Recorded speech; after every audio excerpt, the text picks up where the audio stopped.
नमस्कार सर्व शिक्षक बांधव, माझे विद्यार्थी मित्र आणि माझे सर्व सबस्क्रायबरला माझा नमस्कार। परत खूप दिवसानंतर मी एक व्हिडिओ घेऊन आलेलो आहे। व्हिडिओचं टायटल किंवा शीर्षक असं आहे, परिपाठ। खरं पाहिलं तर परिपाठ हा प्रत्येक शिक्षकांना माहिती आहे, विद्यार्थ्यांनाही माहिती आहे। ते परिपाठामध्ये सहभागी सुद्धा होत आहेत, ते सहभागी होते आणि पुढेही होत राहतील। परंतु योग्य परिपाठ काय असतो हे सुद्धा खूप माहिती असणं खूप गरजेचे आहे। आता परिपाठ म्हणजे काय असतं? आता बघा बाळांनो, परिपाठ हा शाळेचा आत्मा असतो, परिपाठ हा शाळेचा प्राण असतो। ज्या शाळेचा परिपाठ उत्तमरित्या सादर केला जातो, विद्यार्थ्याकडून शिक्षकाकडून चांगल्या रीतीने सांगितला जातो, त्या शाळेची गुणवत्ता, त्या शाळेचं गुणवत्ताच नव्हे तर त्या शाळेमध्ये घडणारे जे संस्कार आहेत ते योग्य रीतीने घडत असताना दिसतात। बाळांनो, आम्ही लहान असताना आम्हाला मूल्याधारित शिक्षण होतं, नीतिमूल्याचं शिक्षण होतं। आता ते थोडंसं कमी झालेलं आहे आणि माझ्या माहितीस्तव तर हे नीतिमूल्याचं जर शिक्षण कोण देत असेल तर तो आपल्याला सध्या परिपाठच देत असेल। आता परिपाठ म्हणजे एक पद्धत असते, एक रीत असते, एक रूढ असते, एक वहिवाट असते, ज्या मार्गावर आपण नेहमी चालत असतो ती तशी वाट असते। प्रत्येक शाळेचा परिपाठ हा थोडाफार वेगळा असू शकतो, परंतु योग्य परिपाठाचे कोणते मुद्दे असावेत, योग्य परिपाठ कसा असावा, त्यावर आपल्याला चर्चा करायची आहे। ठरवून दिलेली एखादी गोष्ट ज्यावेळेस आपण वारंवार करत असतो त्याला आपण परिपाठ म्हणतो। बोलत बोलत म्हातारे माणसं सुद्धा म्हणतात की मी नित्य नेमाने पांडुरंगाचं दर्शन घेण्याचा परिपाठ लावलेला आहे, म्हणजे नित्य नेमाने मी ते काम करत आहे। बाळांनो, आपणही नित्य नेमाने आपल्या शाळेमध्ये आपल्या शाळेचे संस्कार, आपल्या शाळेची पद्धती, आपल्या शाळेचे वेगवेगळे विचार आपण पुढे घेऊन जात असतो। तोच आपल्याला परिपाठ आज आपल्याला पाहायचा आहे। आणि बाळांनो, प्राथमिक शिक्षण हा सर्व शिक्षणाचा पाया असतो। प्राथमिक स्तरावर जो परिपाठ विद्यार्थी सादर करत असतात, परिपाठ जे ते घेत असतात, त्यामध्ये त्यांना सगळ्याच गोष्टींना स्पर्श करून जावं लागतं आणि हेच विद्यार्थी आपल्या भारताचं उद्याचं भविष्य असणार आहेत। त्यामुळे त्यांच्याकडून परिपाठांतर्गत जर सगळ्याच मुद्द्याला जर आपल्याला स्पर्श करता आला तर त्यांच्या दिवसाची सुरुवात ही त्यांच्या दिवसाची सुरुवात ही उत्साहाने आणि उल्हासाने होत असते। आता बघा बाळांनो, परिपाठाचे मुद्दे कोणकोणते आहेत? पहिल्यांदा ते मुद्दे सांगतो, त्यानंतर एकेका मुद्द्यामध्ये आपल्याला काय करायचे काय नाही त्यावर आपण थोडीशी चर्चा करायला हरकत नाही, ठीक आहे। आता पहिला मुद्दा म्हणजे काय आहे की आपल्याला गट करावे लागतात। परिपाठामध्ये आपल्याला गट पद्धती करावी लागते। आता गट पद्धती म्हणजे कशी? 10-10चे गट करणे, 10-10 विद्यार्थ्यांचे गट। तर परिपाठामध्ये आपल्याला गट निहाय म्हणजे त्यांचे गट करावे लागतील। 10-10 विद्यार्थ्याचे समूह जर बनवले आपण, 10-10 विद्यार्थ्याचे समूह जर बनवले तर व्यवस्थितरित्या परिपाठाचं आपल्याला विभाजन करता येईल। आता मुद्दे बघा, पहिल्यांदा महत्त्वाच्या गोष्टी कोणकोणत्या परिपाठात असाव्या? पहिलं राष्ट्रगीत, ते तर असणारच आहे। प्रतिज्ञा, त्यानंतर भारताच्या संविधानाची प्रास्ताविका, त्यानंतर प्रार्थना असावी, श्लोक असावा, त्यानंतर दिनविशेष असावा, त्यानंतर सुविचार, एखादी म्हण, वाक्प्रचार, पाढे, प्रयोग किंवा सादरीकरण, कुठल्याही एखाद्या विषयावर आधारित वेगवेगळ्या पद्धतीचं सादरीकरण असू शकतं। बोधकथा, ज्यामधून विद्यार्थ्याला बोध मिळतो, आणि हवामानाचा अंदाज, त्यानंतर बातमीपत्र, वैज्ञानिक दृष्टिकोन, भौगोलिक वार्ता आणि सगळ्यात शेवटी एखादं समूह गीत किंवा एखादा शांती मंत्र। आता ते आपापल्या शाळेमध्ये काय घेतलं जातं यावर ते सर्व काही आधारित असतं। बाळांनो, आता बघा, गट मी म्हटले होते, गट केल्यानंतर आपण एका मंचावर सगळे विद्यार्थी असे गोल उभे, अर्ध गोलाकृती उभे करून सुद्धा परिपाठ घेतो, किंवा सगळे विद्यार्थी एका ओळीमध्ये असतील आणि एकानंतर एक, एका पाठीमागून एक, एका पाठीमागून एक, एका पाठीमागून एक आपण त्यांचं सादरीकरण घेऊ शकतो। किंवा असंही घेऊ शकतो की एकच विद्यार्थी समोर आहे जो की सूचना देत आहे, त्यानंतर त्याने जे काही पुढील सुविचार हा विद्यार्थी सांगेल त्या नंतर सुद्धा तो मंचावर येऊ शकतो. परंतु जी शिस्त मंचावर उभी असलेली एक ओळ दाखवते ती शिस्त मध्ये असलेली चांगली वाटत नाही. परत ती लाईन तोडून मध्ये येणार, त्यापेक्षा ती ओळ तोडून मध्ये येण्यापेक्षा आपण काय करायचं, मंचावरच उभे करायचे जे विद्यार्थ्याचा गट केला आणि ज्यांना ज्यांना जे जे घटक दिलेले आहेत ते. आता बघा, आपण पहिल्यांदा सूचना देणे गरजेचे आहे, कारण की परिपाठामध्ये सूचनेला खूप महत्व असतं.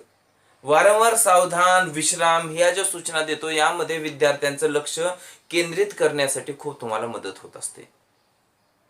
त्यामुळे सूचना या भारदार आवाजात दिल्या पाहिजेत. सूचना भारदार आवाजामध्ये आपण दिल्या पाहिजेत, तरच त्या विद्यार्थ्यांच्या कानामध्ये जात असतात. पुढे बघा, राष्ट्रगीत. राष्ट्रगीत ज्यावेळेस सुरू असेल त्यावेळेस आपण सावधान स्थितीमध्ये थांबायचं आहे. आणि सावधान स्थितीमध्ये थांबायचं तर आहेच आहे, परंतु 52 सेकंदामध्ये आपलं राष्ट्रगीत कसं होईल याचाही आपल्याला सारासार विचार करणं गरजेचं आहे. पुढं आहे बाळांनो, प्रतिज्ञा. भारत माझा देश आहे, बरोबर आहे. म्हणजेच ही प्रतिज्ञा, all Indians are my brothers and sisters, सभी भारतीय मेरे भाई बहन है. आता आपल्या भारतामध्ये इंग्रजी, हिंदी आणि आता महाराष्ट्र म्हटलं तर मराठी, जर हेच गुजरात म्हटलं तर गुजराती, हेच राज्यनिहाय वेगवेगळी भाषा येऊ शकते. म्हणून माझं तर म्हणणं आहे की तुम्ही तुमच्या परिपाठाची जी भाषा आहे ती सुद्धा 3 स्तरामध्ये विभागा.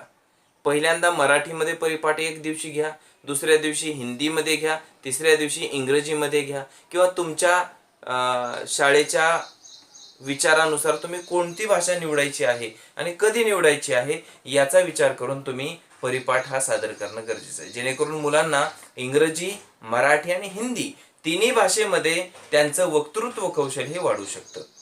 पुढं प्रार्थना आणि श्लोक.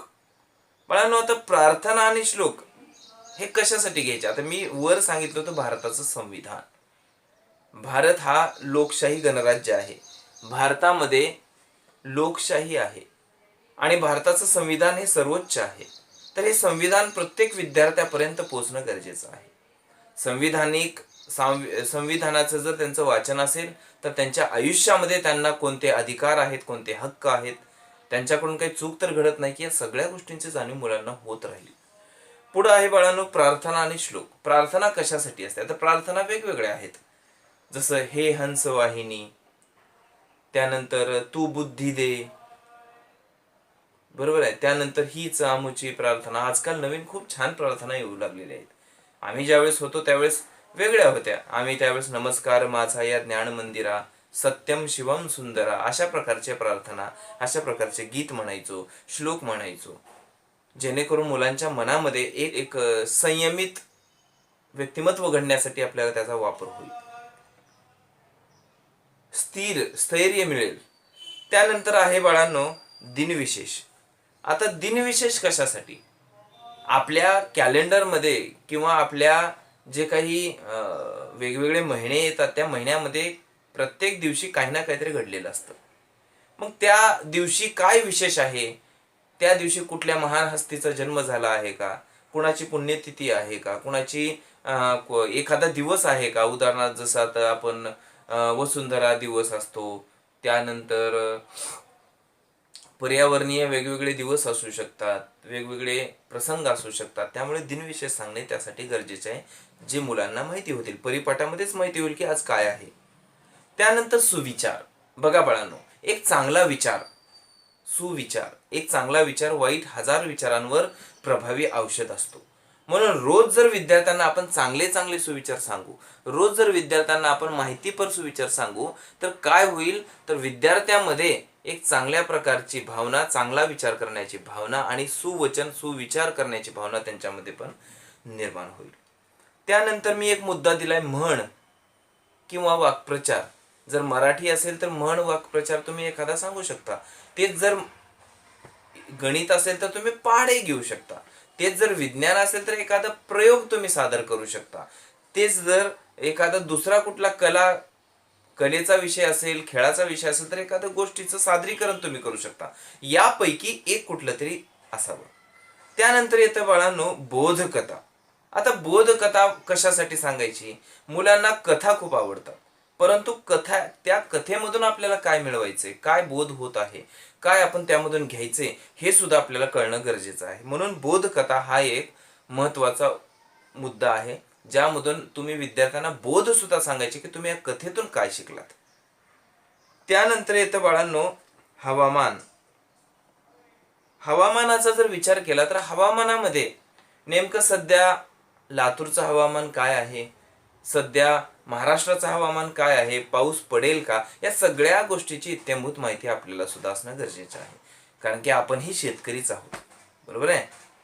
त्यामुळे हवामानाचा अंदाज बांधण्यासाठी हवामान हा एक घटक मी त्यामध्ये तुम्हाला सांगत आहे. पुढचं आहे बघा बातमीपत्र. आता बाळांनो बातमीपत्र म्हटल्यानंतर कोणती बातमी सांगावी? त्यामध्ये 3 बातम्या आहेत. एक राष्ट्रीय बातमी, त्यानंतर आंतरराष्ट्रीय बातमी, क्रीडा, आणि एखादी आपल्या या लातूरच्या म्हणजे या शहर पातळीवरची एखादी तरी बातमी त्यामध्ये असेल तर खूप चांगलं होईल. ठीक आहे. त्यानंतर आहे बाळांनो वैज्ञानिक दृष्टिकोन, ज्याला आपण वैज्ञानिक दृष्टिकोन का जोपासणं गरजेचं आहे? आपल्या समाजामध्ये अनेक प्रकारच्या अंधश्रद्धा आहेत, काही जुन्या चालीरीती रूढी परंपरा आहेत. त्यामुळे समाजामध्ये योग्य काय आणि अयोग्य काय हे आपल्याला व्यवस्थित कळत नाहीये. मग याच गोष्टींचा आपल्यालाही व्यवस्थित अभ्यास व्हावा, म्हणून आपण हा एक मुद्दा घेतलेला आहे, तो म्हणजे वैज्ञानिक दृष्टिकोन जोपासला जावा, विज्ञानावर आपला विश्वास बसावा, अशी एखादी घटना, अशी एखादी गोष्ट आपण त्या ठिकाणी सादर करणं गरजेचं असतं. मग ते प्रयोग असेल, माहिती असेल, काहीही असेल. ठीक आहे. त्यानंतर येतो बाळांनो भौगोलिक वार्ता. आता काही कधी कधी भौगोलिक घटना घडतात, उदाहरणार्थ अमावास्या आहे, पौर्णिमा आहे, त्यानंतर ग्रहण आहेत, सूर्यग्रहण, चंद्रग्रहण. मग अशा काही भौगोलिक घटना घडतात, किंवा नवीन एखाद्या ठिकाणी छानपैकी हिल्स, एखाद्या डोंगराची, एखाद्या पर्वताची माहिती सांगणे, एखाद्या प्रदेशाची माहिती सांगणे, जसं वाळवंट आहे, वाळवंटाची माहिती सांगणे. अशा प्रकारे त्यांचा भौगोलिक दृष्टिकोन सुद्धा विकसित व्हावा, यावर आपण फोकस करणं गरजेचं आहे, यावर आपण लक्ष केंद्रित करणं गरजेचं आहे. पुढं आहे बाळांनो शेवटी आहे समूह गीत. एखादं सामूहिक गीत असावं, ज्यामधून मुलांना आपण एकटे राहण्यापेक्षा समूहाने राहिल्यानंतर, सामूहिक प्रेम निर्माण झाल्यानंतर या समाजामध्ये आपल्याला कशा प्रकारे बळ निर्माण होतं हे आपल्याला याच्यातून शिकवायचं आहे. किंवा काही शाळेमध्ये शांती मंत्र घेतले जातात, तर तुम्ही ते शांती मंत्र घेऊ शकता आणि मनशांतीसाठी, चित्त शांतीसाठी आणि या आंतरिक शांतीसाठी सुद्धा प्रयत्न करू शकता. अशा प्रकारे आपण परिपाठ हा घेत असतो आणि घेत जावा. आता बाळांनो नंतरचा एक मुद्दा आहे की काही विशेष परिपाठ सुद्धा आपल्याला घेता येतात. त्यामध्ये कोणकोणते येऊ शकतात? पहिला आहे राज्यांचा परिपाठ. म्हणजे त्या परिपाठामध्ये महाराष्ट्र सांगितलंय ना, तर महाराष्ट्राचेच सगळे गोष्टी आल्या पाहिजेत. मग आता यामध्ये जे मुद्दे मी सांगितले होते त्यापेक्षा वेगळे काहीतरी येतील. उदाहरणार्थ महाराष्ट्राचं सांगायचं तर महाराष्ट्राची कला आहे, महाराष्ट्राची भाषा आहे, महाराष्ट्राचा इतिहास आहे, महाराष्ट्रातील महान पुरुष असतील, महाराष्ट्राची भूमी असेल, महाराष्ट्राचा भौगोलिक इतिहास असेल, सामाजिक इतिहास असेल, कला, कुसर, खेळ, साहित्य, संगीत, या सगळ्या गोष्टींचा विचार करून तुम्ही राज्य परिपाठ सादर करू शकता. म्हणजे मी जे सांगितले ते रोजच्या परिपाठाचे मुद्दे आहेत, परंतु विशेष परिपाठाचं जर तुम्हाला मार्गदर्शन हवं असेल तर नक्की तुम्ही मला संपर्क करा.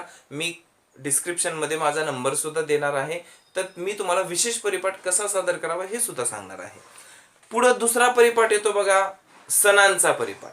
उदाहरणार्थ समजा दिवाळीचा परिपाठ सादर करत आहोत, तर दिवाळीचं महत्त्व सांगणारा तो परिपाठ असावा. त्यामध्ये एखादं दिवाळीचं गीत असावं, त्यामध्ये दिवाळीची माहिती असावी, त्यामध्ये दिवाळीचे जे दिवस वेगवेगळे साजरे करतो त्या प्रत्येक दिवसाचा प्रसंग तुम्हाला दाखवता येतो. अशा वेगवेगळे घटना आहेत. त्यानंतर विशिष्ट भाषेचा परिपाठ म्हणजे मराठीमध्येच परिपाठ पूर्ण, किंवा मराठी भाषेचं उदात्तीकरण करणारा परिपाठ, मराठी भाषेची माहिती सांगणारा परिपाठ, मराठी लेखकाची एखादी माहिती, कादंबरी, कथा, अशा प्रकारे. आणि बाळांनो वर एक मुद्दा द्यायचा राहिला माझा, थोडंसं तुम्ही तोही ऍड करू शकता. पुस्तक परिचय, एखाद्या तरी ग्रंथाचा परिचय आपण प्रत्येक परिपाठामध्ये द्यावा, जेणेकरून आणि त्या पुस्तकाचा परिचय देत असताना ते पुस्तक कोण लिहिलं, त्या पुस्तकामध्ये काय लिहिलेलं आहे, ते पुस्तक वाचल्यानंतर आपल्याला काय माहिती मिळू शकते हेही सांगा. म्हणजे मुलांना वाचनाची आवड निर्माण होईल. विशिष्ट व्यक्ती, विशिष्ट एखाद्या महान पुरुषावर सुद्धा तुम्ही परिपाठ सादर करू शकता. अशा प्रकारे आपण वेगवेगळ्या माध्यमातून वेगवेगळे परिपाठ सादर करू शकतो. माझ्या परीने मी तुम्हाला थोडीफार माहिती देण्याचा प्रयत्न केलेलाच आहे. जर आणखीन सविस्तर माहिती हवी असेल तर तुम्ही मला संपर्क करू शकता. व्हिडिओ जर आवडला तर नक्की लाईक शेअर करा. धन्यवाद.